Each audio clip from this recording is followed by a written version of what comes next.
అందరికీ నమస్కారం. నా పేరు మనోహర్ రెడ్డి. నేను ఆదిలాబాద్ జిల్లాలోని తేజాపూర్ గ్రామ వాస్తవ్యుని. ప్రస్తుతం జిల్లా పరిషత్ సెకండరీ పాఠశాల నర్సాపూర్ జి నిర్మల్ జిల్లాలో మ్యాథ్స్ స్కూల్ అసిస్టెంట్గా పనిచేయడం జరుగుతుంది.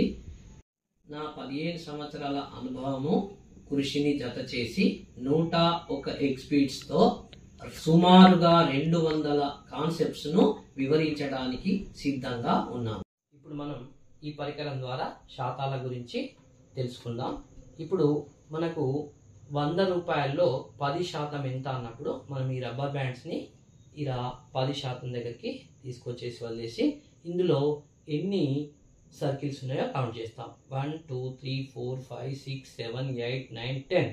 కాబట్టి 100లో 10% అంటే 10 అని మనం చెప్పగలుగుతాం.